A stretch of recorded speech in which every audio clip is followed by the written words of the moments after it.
अध्याय 13वां क्षेत्र क्षेत्रज्ञ शुरू हुआ।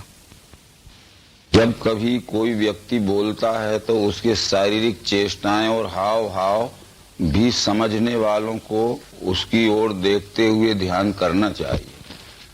कृष्ण कह रहे हैं कि हे कौन्ते, यही देह कहा है क्षेत्र नाम से। पिंड से लेकर ब्रह्मांड तक जो कुछ भी दिख रहा है, ये पिंड ब्रह्मांड में विराट देह यही क्षेत्र है।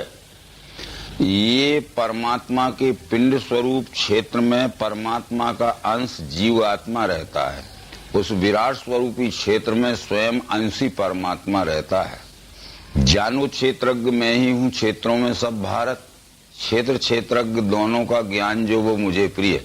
सब क्षेत्रों में यानी जितने भी पिंड रूपी शरीर हैं, चाहे वो 4 खाने की 84 लाख योनियों की किसी भी के हों, इन सब क्षेत्र रूपी शरीरों में परमात्मा ही क्षेत्रज्ञ यानी जीव आत्मा के रूप में बैठा हुआ है। तो इस तरह से इसको पहचानना है। परंतु वो क्षेत्र क्या है, कैसा है, कर्म क्या क्या विकार हैं, क्षेत्रज्ञ कौन है, उसकी शक्ति क्या है, अल्प में सुनो।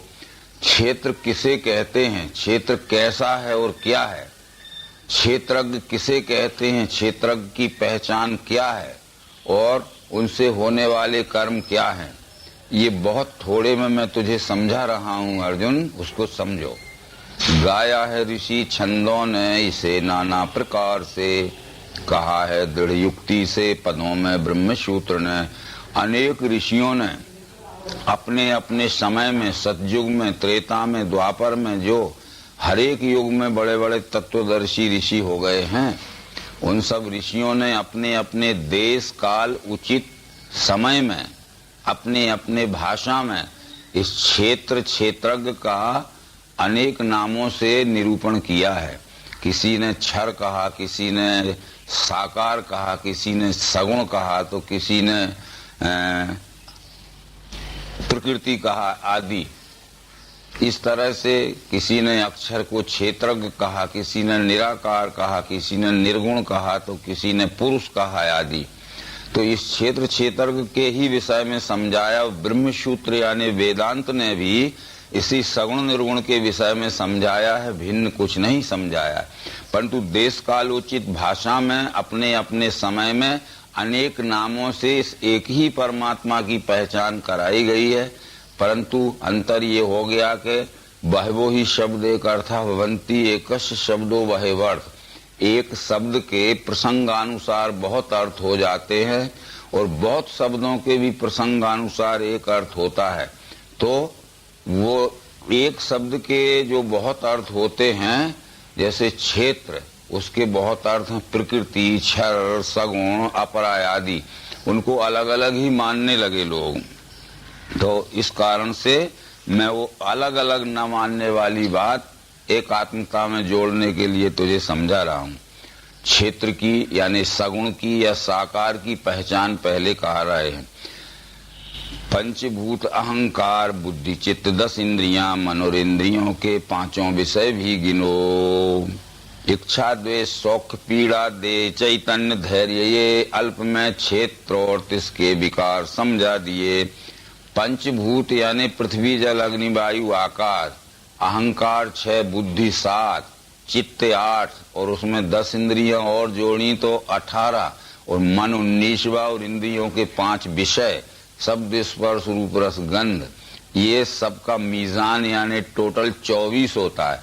24 अंगों का बना हुआ परमात्मा का, जीवात्मा का रहने का यह पिंड स्वरूप शरीर ही क्षेत्र है और 24 अंगों का ये स्वयं परमात्मा का रहने का ये विश्व विराट रूप ही क्षेत्र है। पिंड ब्रह्मांड की रचना एक सरीखी होने से ये जो पिंड में है वही वही ब्रह्मांड में है। ये सांख्य शास्त्र के सिद्धांत से ये गिनती बताई गई है। सांख्य शास्त्र के रचयिता कपिल मुनि ने, जिसे भगवत गीता के विभूति योग नाम के 10वें अध्याय में कृष्ण ने कहा है सिद्धा नाम कपिलो मुनि, ये कहा गया है कि चतुर्विंशति तत्वज्ञ यत्र तत्र आश्रम बसेत, जटा मुंडी शिखा वापी मुच्चिते नांत संशया।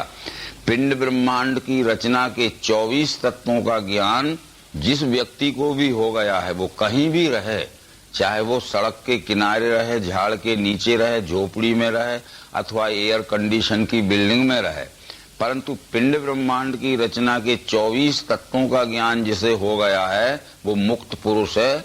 वो जटावापी शिखा मुंडी, यानी सिर घुटावे न घुटावे, कंठी माला तिलक लगावे पहने न पहने, वो मुक्त पुरुष है। इस तरह से ये 24 तत्वों का बना हुआ ये शरीर है, 24 तत्वों का बना हुआ ये ब्रह्मांड है। अंश अंशी भाव से पिंड ब्रह्मांड की रचना एक सी है।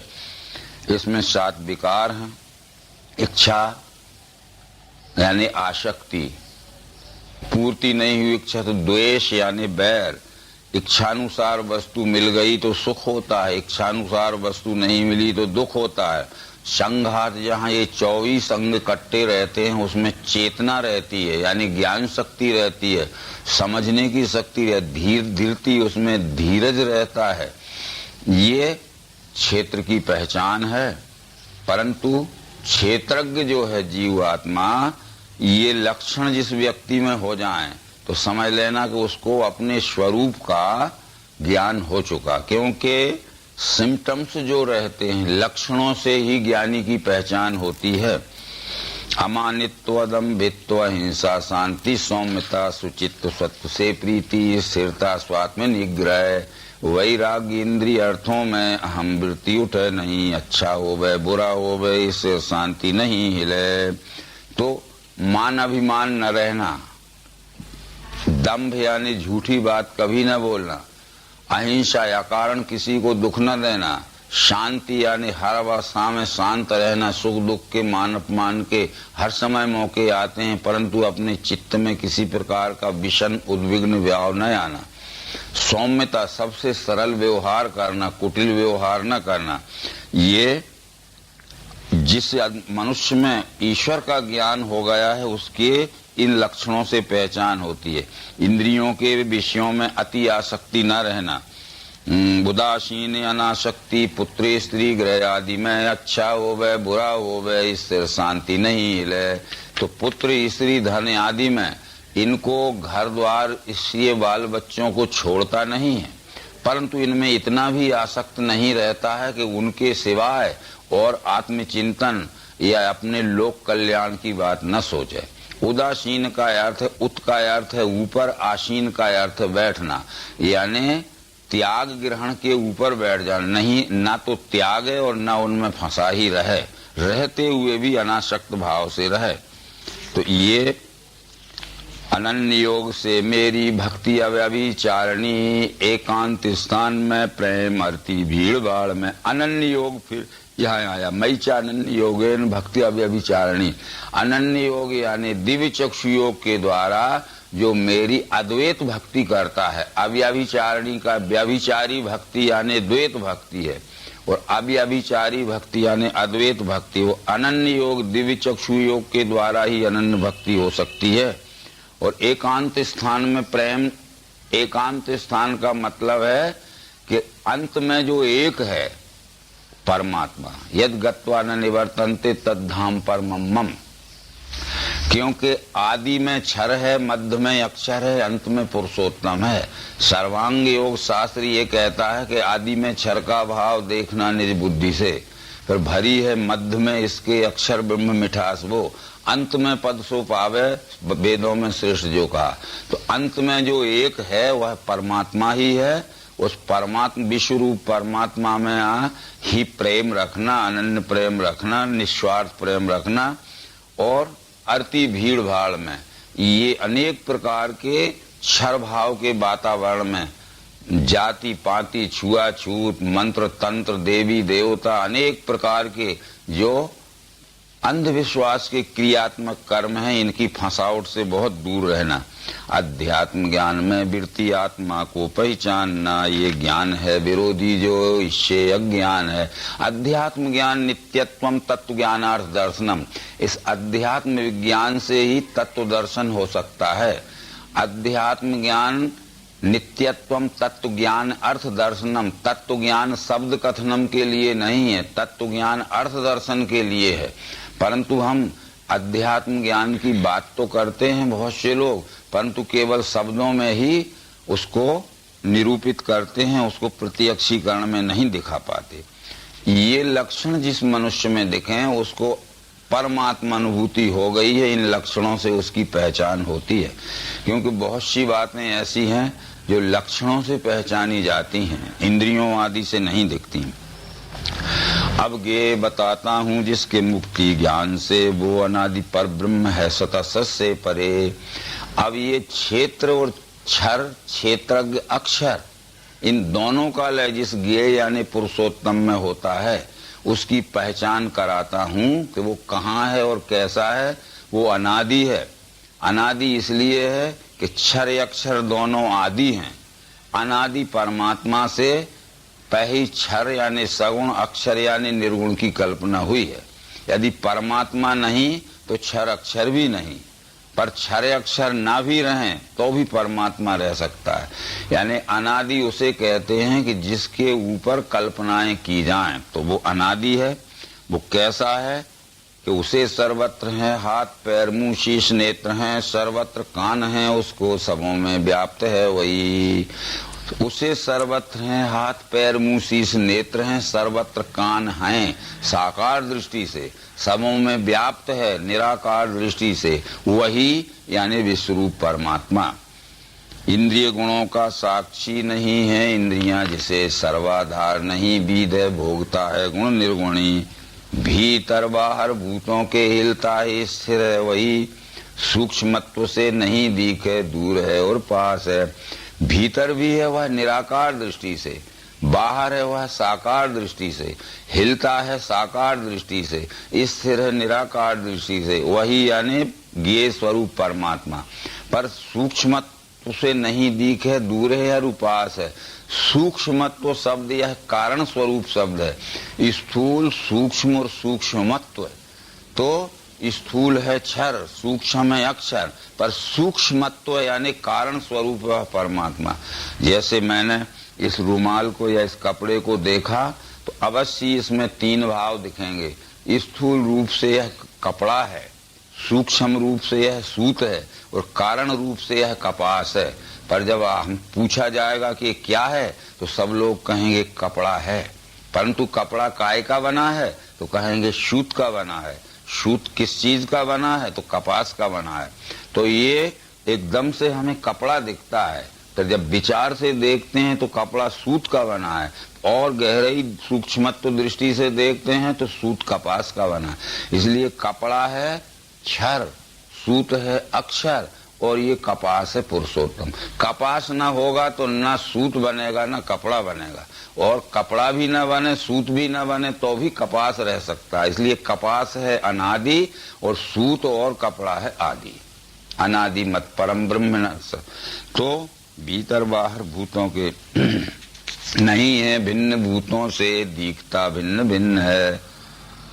वो ज्ञेय भूत भरता है, लय उत्पत्ति को करे। वो संपूर्ण चराचर सृष्टि से भिन्न नहीं है, अभिन्न है, पर हमारी अज्ञान दृष्टि से, हमारी अविवेक दृष्टि से हमें अलग अलग दिखता है।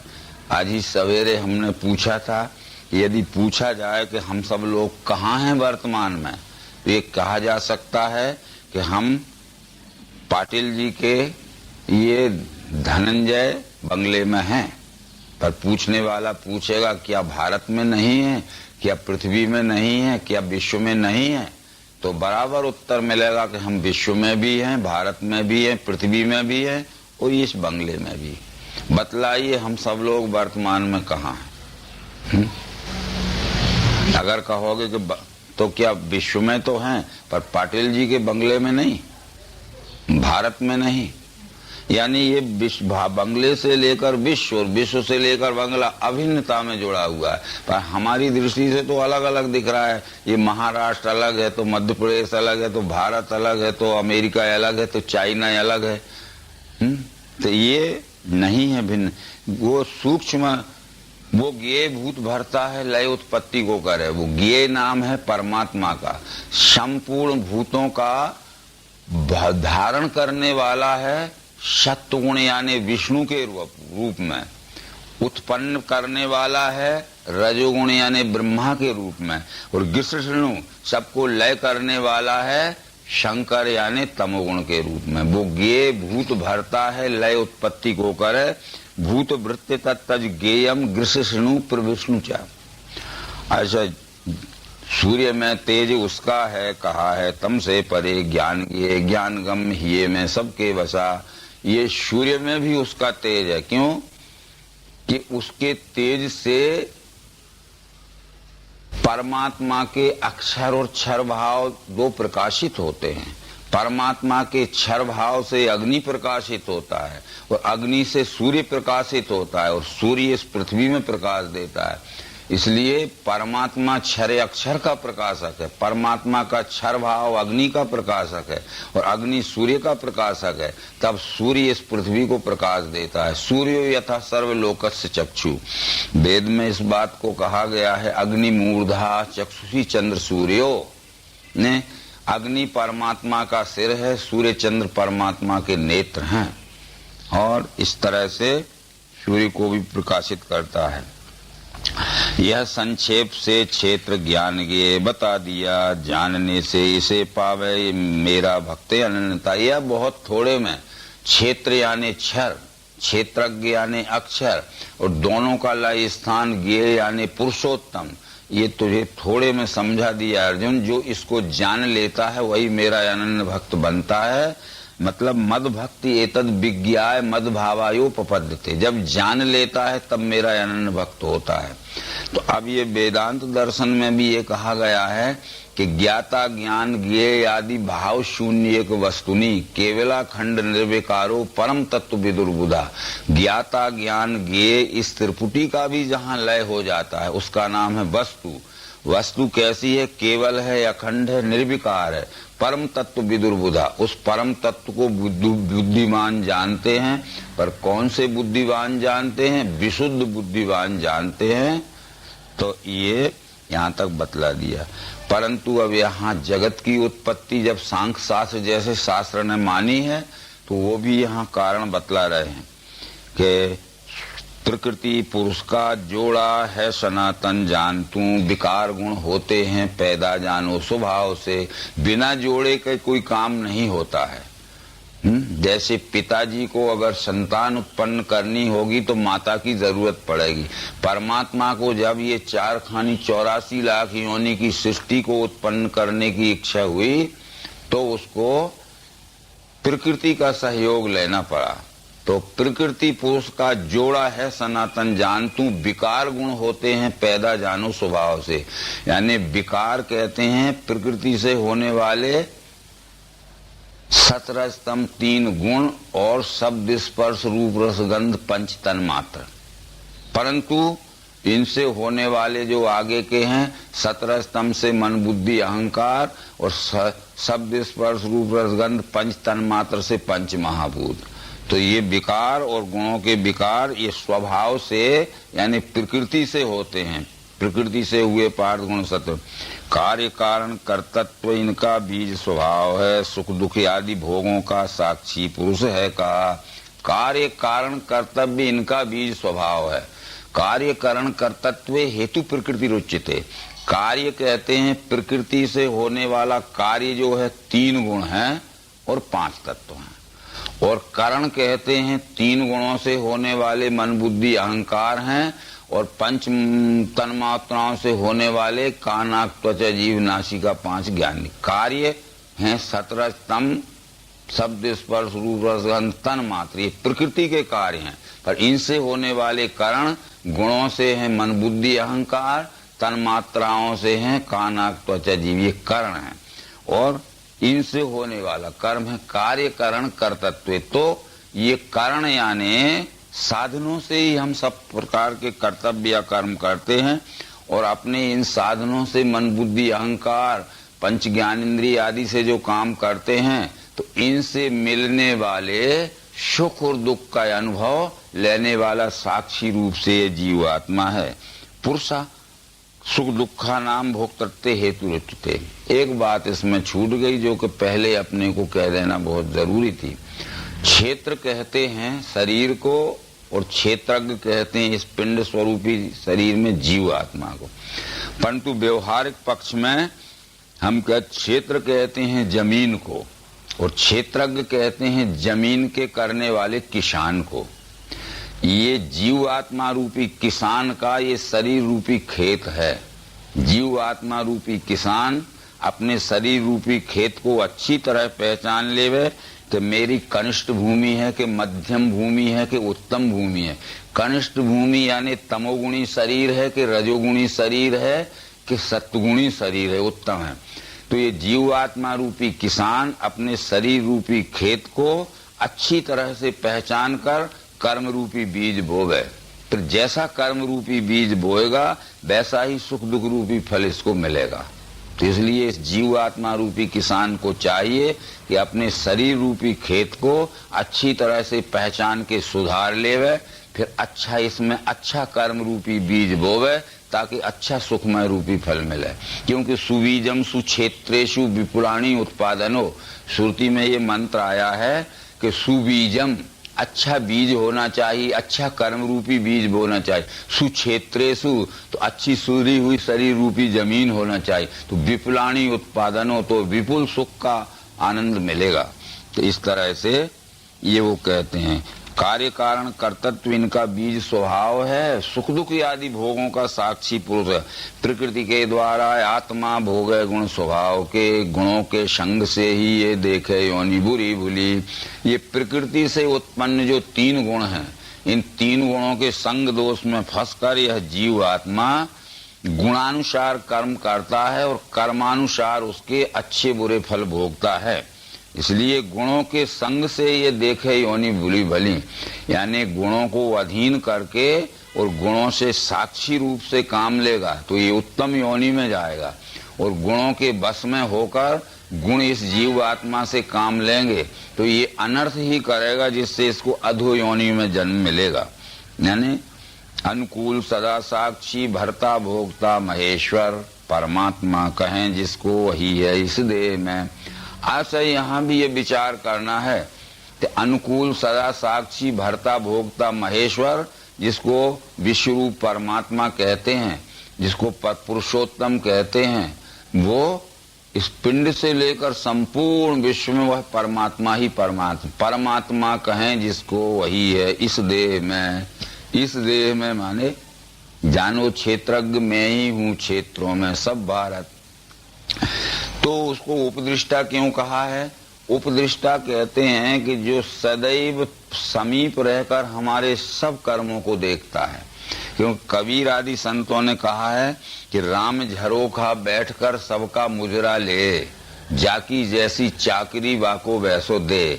तो झरोखा बैठ के माने ये इंद्रियों की खिड़कियों में वो बैठा हुआ है और खिड़कियों में बैठा बैठा हम क्या कर रहे हैं वो सब देख रहा है, और जैसा हमने किया है वैसा वो उसका फल देता है। उपदृष्टा कहने का मतलब ये था कि बहुत से प्रमाण, जैसे शकुंतला नाम की एक कण्व ऋषि के आश्रम पर पाली हुई मेनका वैश्या की पुत्री थी। राजा दुष्यंत ने उससे जब संसर्ग कर लिया, गर्भिणी हो गई, वो एक कह के गया कि जब अब मैं राशि ठाट बाट के साथ आऊंगा और तुम्हें सम्मान के साथ ले जाऊंगा, पर उसकी वासना पूर्ति होते ही वो भूल गया। बच्चा उत्पन्न हो गया जिसका नाम भरत था, जिसके नाम पे आज भी हमारे देश का नाम भारतवर्ष है। 6 वर्ष का हो गया। ऋषि ने अनेक संदेश भेजे, राजा नहीं आया। ऋषि ने सोचा कि चलो सेवकों को पहुंचा दिया जाए, ये अपने पहुंचाया है। वो शकुंतला जब राजा दुष्यंत के राजमहल के दरवाजे पे पहुंची तो द्वारपाल ने रोका कि कौन हो, परिचय दो, वहां से स्वीकृति आएगी जब प्रवेश मिलेगा। उसने कहा कि जाओ राजा दुष्यंत से कहो कि आपकी राजमहिषी शकुंतला आई है, राजमहल में प्रवेश लेना चाहती है। उस समय मंत्री परिषद की बैठक चल रही थी। राजा दुष्यंत ने कहा कौन से भिखमंगे की लड़की है और क्या अनशंत भक्ति है, जाओ उससे कहो कि जल्दी दरवाजे से हट जाए, नहीं तो कोड़े मार के चमड़ा छील दिया जाएगा। वो तो समझ रही थी कि मुझे प्रवेश मिलने वाला है। द्वारपाल ने कहा कि जल्दी भागो, नहीं तो तुम्हें दुर्दशा होने वाली।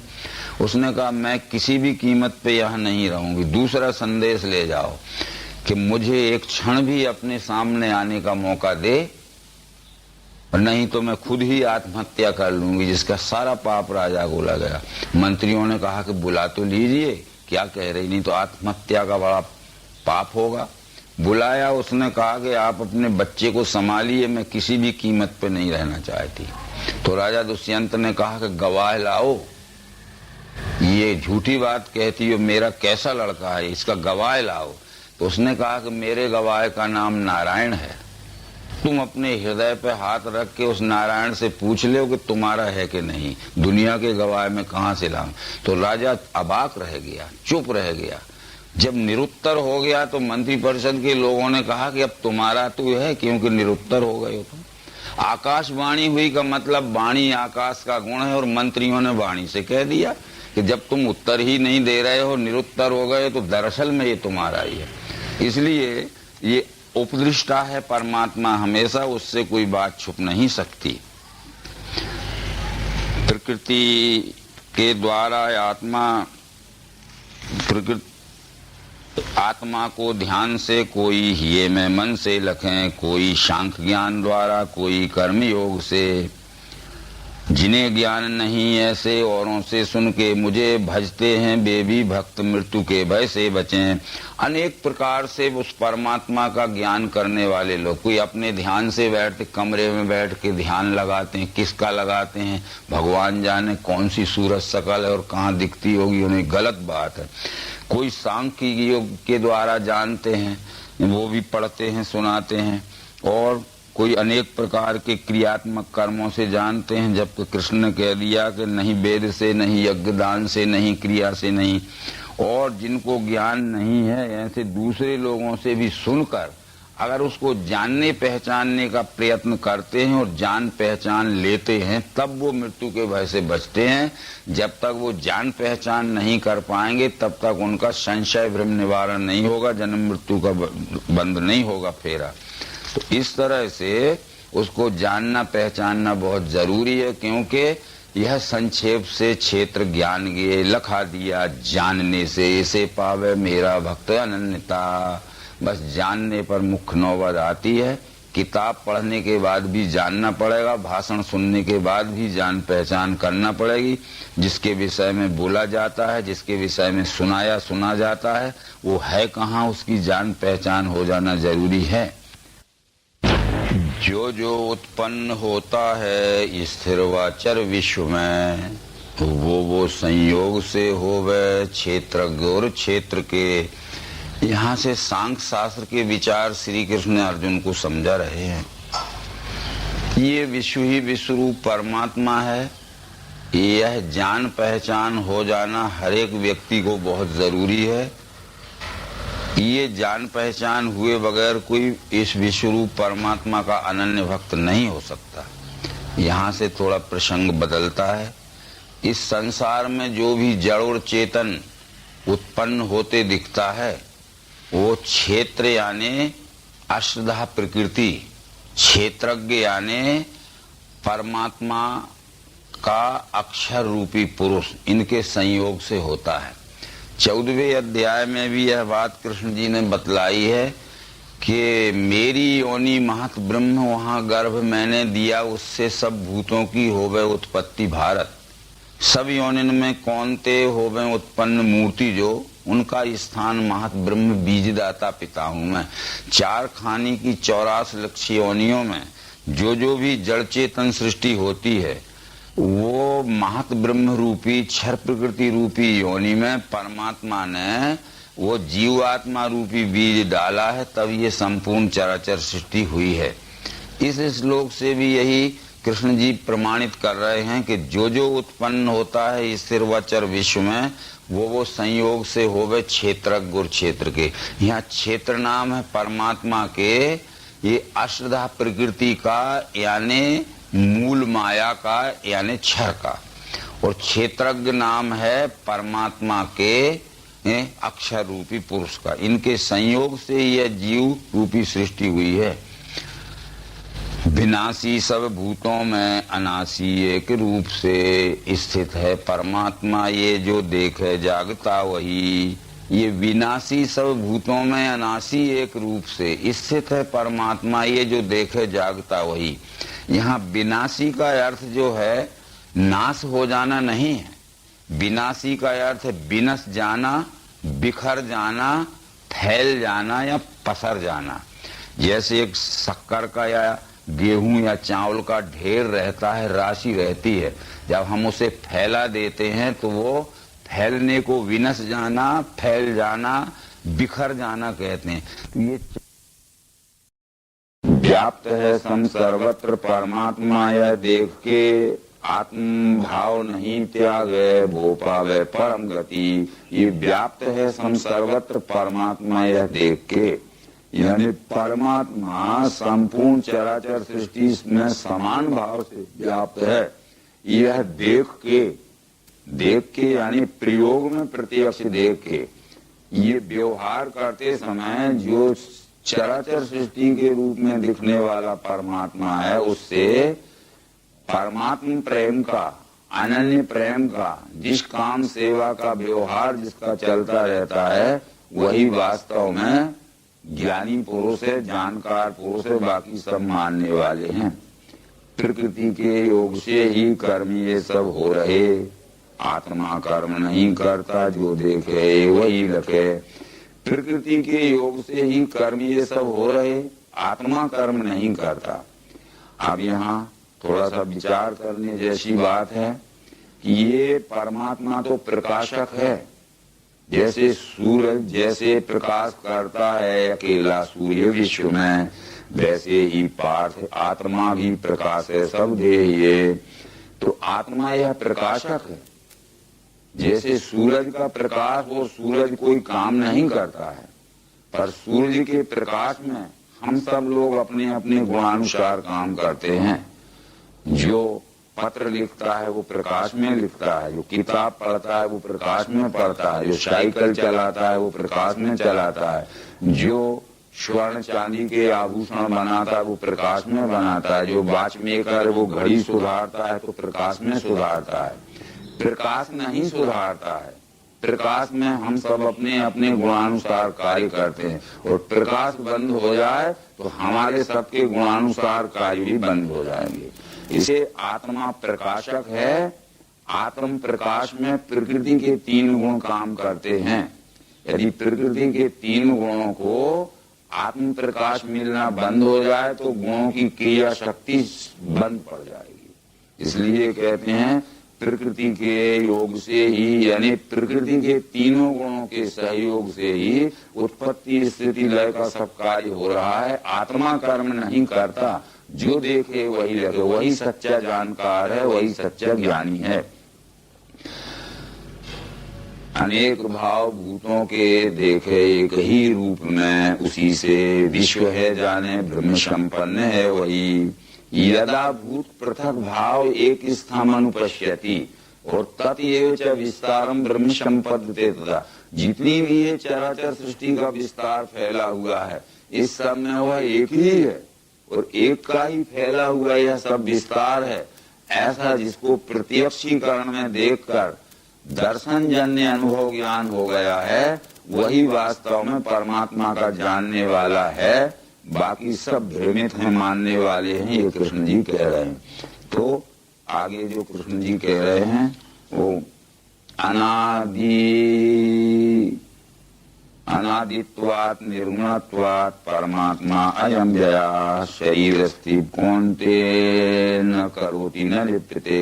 गुण आदि नहीं, इससे परमात्मा अविनाश है। देह में स्थित है तो भी करता बीरता नहीं। गुण आदि नहीं का मतलब है कि ये अनादित्वात् निर्गुणत्वात्, परमात्मा अनादि है और निर्गुण है। ये सतरजतम 3 गुण परमात्मा की प्रकृति से उद्भव हुए हैं। परमात्मा में स्वयं यद्यपि ये गुण बीज रूप में रहते हैं, परंतु उनका स्थूल रूप का प्राकट्य परमात्मा की अष्टधा प्रकृति से होता है। क्योंकि सत्वम रजः तमः इति गुणा प्रकृति संभवा, प्रकृति से हुए पाठ गुण सत्व रजो तमो, अविनाशी आत्मा को ये करे बंधन देह में, तो वो परमात्मा देह में स्थित है तो भी करता बीतता नहीं। ये हर एक पिंड स्वरूप शरीर में अंश रूप से वह परमात्मा जीव भाव से बैठा है, ना तो वो करता है और न बंधन में पड़ता है। परंतु एक कारण इसमें हो जाता है कि जब यह अपने मूल स्वरूप को नहीं जानता है, वो ये समझ लेता है कि मैं ही करता धरता हूँ और कर्तापन का अभिमान अपने ऊपर ले लेता है, वो ये भूल जाता है कि गुण कर्म के कर्ता हैं। जैसा कि 14वें अध्याय में बतलाया है, गुण है कर्म के कर्ता, दृष्टा ये जब है लखे, मैं गुणों से परे हूँगा जाने वो मुझ में मिले। वास्तव में गुण ही कर्म कर रहे हैं। यदि ये जीवात्मा कर्म करता होगा तो सब में जीवात्मा है, सबके कर्म एक से होते। सबके कर्म एक से इसलिए नहीं होते हैं, यद्यपि में सब में जीवात्मा एक ही परमात्मा का अंश है, परंतु कहीं तमोगुण प्रधान अवस्था में है जीव, कहीं रजोगुण प्रधान में है।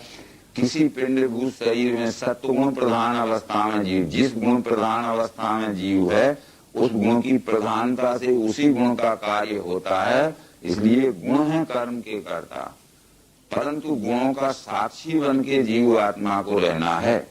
तो अभी गुणबद्ध है जीव आत्मा, इसलिए गुण इससे काम लेते हैं जीव आत्मा से। पर जब गुणों का साक्षी हो जाएगा तो ये जीव आत्मा गुणों से काम लेने लगेगा। जब गुणों से काम लेने लगेगा तो जिस गुण की जब जिस समय जरूरत आएगी उस गुण को से काम लेगा। अभी जिस गुण की जरूरत भी नहीं है वो गुण जबरदस्ती हमारे से आवेशित होकर काम करवा लेता है। ये बातें सब 5वें अध्याय में कृष्ण जी समझा चुके हैं। काम क्रोध से उपजे वेद जो इस लोक में अंत तक सह लेता है वो सुखी न युक्त वो। यदि कहते हैं कि काम क्रोध वियुक्ता नाम यति नाम या चेष्टाम, काम क्रोध आदि के जो आवेश आते हैं तो ये जीव आत्मा जब गुणों का साक्षी हो जाता है तो इन आवेशों को आने नहीं देता है, और जब साक्षी नहीं होता है तो ये काम क्रोध लोभ के आवेश जबरदस्ती जीव पे आ जाते हैं। अभी काम क्रोध लोभ हमारे में सब में, ये न समझे कोई कि काम नहीं है, क्रोध नहीं है, लोभ नहीं है, पर हम उनके साक्षी होने से गुणों के ये कहते हैं कि भाई तुम आराम करो, तुम्हारी जरूरत होगी जब हम बुलाएंगे। जब हमें काम की जरूरत होती है तो हम काम को बुलाते हैं, क्रोध की जरूरत होती तो हम क्रोध को बुलाते हैं, लोभ की जरूरत होती तो लोभ को बुला लेंगे। परंतु हम इनके साक्षी नहीं होते हैं तो बिना बुलाए काम क्रोध लोग हमारे सिर पे बैठ जाते हैं और वो अनर्थ करवा लेते हैं। यही बात 3रे अध्याय में अर्जुन को कृष्ण जी ने समझाई थी। अर्जुन ने कहा था किसकी प्रेरणा से ये स्वेच्छाविन कृष्ण जी बल से ढकेलना जैसे वैसे ही पाप आचरण। हमारे अंदर कौन सी ऐसी अज्ञात शक्ति है कि हम बुरा नहीं करना चाहते, वो जबरदस्ती हमें बुरा करने में लगा देती है, और हम बुरा कर तो रहे हैं, वो ये चाहते हैं कि हम बुरा करना छोड़ देवें, हम चाहते हैं कि हम बुरा करना छोड़ देवें, पर वो कौन सी अज्ञात शक्ति है जो हम चाहते हैं कि बुरा करना छोड़ दें वो छोड़ने ही नहीं देती। तो कृष्ण का यही उत्तर था, यही काम यही क्रोध है रजोगुण से हुआ, ये अभाषी महापापी यहाँ तो शत्रु जान ले। इसलिए इस काम क्रोध लोगों को जीतना है। अतः रामायण आदि ग्रंथों में ये लिखा है कि तात तीने अति प्रबल खल काम क्रोध लोभ मुनि विज्ञान धाम मन कर निवस में छो। भगवद गीता के 17वें अध्याय में लिखा है कि चक्र में डालने वाले नरक के 3 द्वार हैं, काम क्रोध तथा लोभ, तस्मात ये 3 त्यागना। नरक के 3 द्वारों से कौनते मुक्त जो हुआ वो करे वर्ण का कर्म मिले आत्मगति उसे। यानी इस तरह से ये काम क्रोध लोभ तो हमारे में भी है पर हमारे वश में है, परंतु ये जीव आत्मा के वश में गुण नहीं रहते हैं तो गुण से उत्पन्न काम क्रोध लोभ भी वश में नहीं रहते हैं, ये अनर्थ करवा लेते हैं। काम क्रोध लोभ निकल नहीं सकते शरीर, ये प्रशांत रहेंगे, निर्विकार रहेंगे। इतनी व्याख्या का आशय यही था। तो जैसे प्रकाश आकाश सर्वव्यापी ज्यों सूक्ष्म है बीरता नहीं, वैसे ही शब्देहों में रहे आत्मा फंसे नहीं। इसका आशय ये है कि आकाश सर्वव्यापी है, सूक्ष्म है, वो किसी भी घटक इकाई में वो बंध के नहीं रह सकता। जैसे हमने एक छोटा सा घड़ा लिया जिसे हम सुराही कहते हैं, सुराही के अंदर जो स्पेस है, पोलापन है, उसको अवकाश कहते हैं। यदि सुराही ये समझ ले कि मैंने अपने अंदर अवकाश को, आकाश को बांध लिया है, तो उसकी ये महत भूल है, क्योंकि सुराही को ये देखना पड़ेगा कि मेरे चारों तरफ भी तो पोलापन है, मेरे अंदर ही पोलापन, मैं खुद ही उस अवकाश में बंधी हुई हूँ, मैंने अपने अंदर। इस तरह से ये जीव आत्मा इस शरीर में बंधा नहीं है, गुणों की रस्सियों से ये बंधा हुआ है, परंतु क्या ये केवल शरीर में, शरीर के बाहर विश्व में भी तो है, भीतर भी वही है, बाहर भी वही। ये बात अभी पूर्व में समझा गया कि भीतर बाहर भूतों के हिलता है, स्थिर है वही, सूक्ष्मत्व से नहीं दिखे, दूर है और पास है। जैसे प्रकाश करता है अकेला सूर्य विश्व में, वैसे ही पार्थ आत्मा भी प्रकाश है सब दे। जैसा अकेला सूर्य संपूर्ण संसार को प्रकाशित करता है, वैसा अकेला ही परमात्मा संपूर्ण चार खानी की 84 लक्ष योनियों के जीवों को प्रकाश देता है, प्रकाशित करता है। उसके आत्म प्रकाश से प्रकृति से उत्पन्न हुए 3 गुण अपने उत्पत्ति स्थिति लय का या अनेक प्रकार का कार्य कर रहे हैं, जो भी वो गुणजन्य कार्य हैं, गुणों की कार्य शक्ति अनंत है। तो इस तरह से क्षेत्र क्षेत्रज्ञ का भेद ऐसे जो ज्ञान चक्षु से देखे, प्रकृति से मोक्ष भूतों का ब्रह्म है वही। क्षेत्र कहते हैं शरीर को, और क्षेत्रज्ञ कहते हैं इसमें रहने वाले जीव आत्मा को। ये तो हुआ पिंड का, पर क्षेत्र कहते हैं विश्व में इस विराट शरीर को, और क्षेत्रज्ञ कहते हैं इसमें रहने वाले परमात्मा को। तो पिंड ब्रह्मांड की रचना एक शरीर की होने से, जो अभी 13वें अध्याय में प्रारंभ में कह चुके अर्जुन को, मैं क्षेत्र की पहचान तुझे बतला रहा हूँ।